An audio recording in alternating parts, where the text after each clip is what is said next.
செங்கல்பட்டில் அம்மா உணவகத்தில் மின்சாரம் தாக்கி ஊழியர்கள் மருத்துவமனையில் அனுமதிக்கப்பட்டிருக்கிறார்கள். கண்டுகொள்ளாத நகராட்சி நிர்வாகத்தை கண்டித்து அனைத்திந்திய அண்ணா திராவிட முன்னேற்ற கழகத்தின் சார்பில் ஆர்ப்பாட்டத்தில் ஈடுபட்டு வருகிறார்கள்.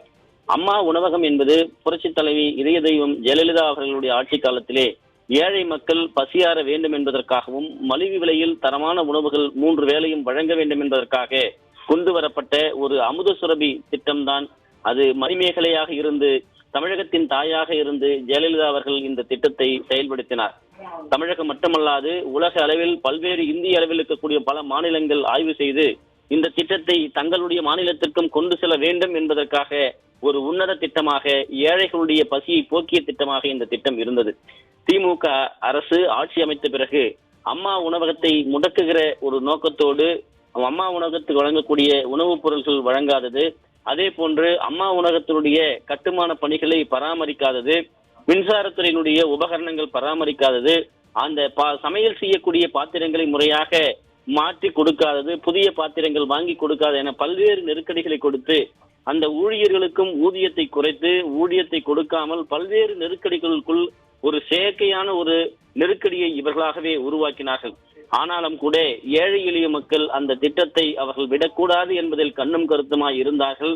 அனைத்திந்திய அண்ணா திராவிட முன்னேற்ற கழகம் தொடர்ந்து போராட்ட களத்திலே இறங்கி அந்த அம்மா உணவகம் என்கிற மகத்தான திட்டத்தை மக்களுக்கு தொடர்ந்து வழங்க வேண்டும் என்ற ஒரு முழு மூச்சாக செயல்பட்டு வரக்கூடிய இந்த தருணத்திலே செங்கல்பட்டு அரசு மருத்துவமனையுடைய வளாகத்திலே அம்மா உணவகம் அமைந்திருக்கிறது. நாள்தோறும் ஆயிரக்கணக்கான நோயாளிகள், குறிப்பாக ஏழை எளிய மக்கள், விவசாய பெருங்குடிகள், கூலி தொழிலாளர்கள் வரக்கூடிய அரசு மருத்துவமனைகளிலே இந்த அம்மா உணவகம் அமைக்க வேண்டும் என்று ஒவ்வொரு அரசு மருத்துவமனையிலும் இந்த அம்மா உணவகம் செயல்பட்டு வருகிறது. இந்த அம்மா உணவகத்திலே செங்கல்பட்டு அரசு மருத்துவமனை செயல்படக்கூடிய அம்மா உணவகத்திலே 10க்கும் மேற்பட்ட ஊழியர்கள் பணியாற்றி வருகிறார்கள்.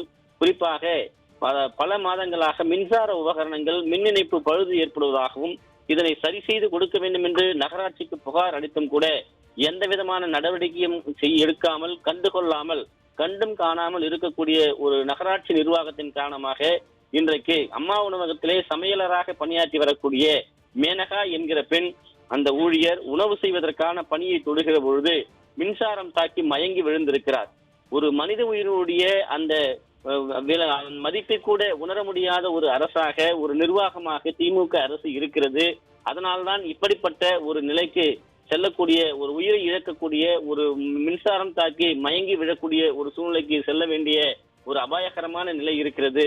தமிழகத்தில் ஏற்கனவே சட்டம் ஒழுங்கு சந்தி சிரித்துக் கொண்டிருக்கிறது. பாலியல் வன்கொடுமை தலைவிரித்து ஆடிக்கொண்டிருக்கிறது.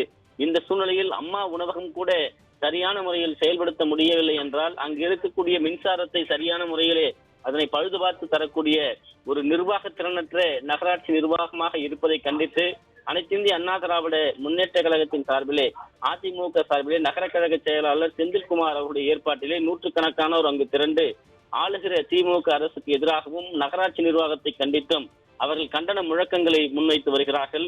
இங்கே பணியாற்றக்கூடிய இந்த 10க்கும் மேற்பட்ட சமையல்கள் உள்ளிட்ட அம்மா உணவக ஊழியர்களுக்கு பாதுகாப்பு அளிக்கப்பட வேண்டும். அங்கு அதாவது பராமரிப்பு இல்லாமல் கிடைக்கக்கூடிய மின்சாதன பொருட்களை உடனடியாக சரி செய்து கொடுக்க வேண்டும். மின் தட்டுப்பாடு இல்லாத ஒரு நிலையை ஏற்படுத்தி கொடுக்க வேண்டும். ஏழைகளுடைய வயிற்றில் அடிப்பதை நிறுத்திக் கொள்ள வேண்டும் என்று அந்த கண்டன ஆர்ப்பாட்டத்திலே அவர்கள் கண்டன முழக்கங்களை முன்வைத்து வருவதும் நகராட்சிக்கும் திமுக அரசுக்கும் எதிராக முழங்கி வருவதும் குறிப்பிடத்தக்கது. உமேஷ்.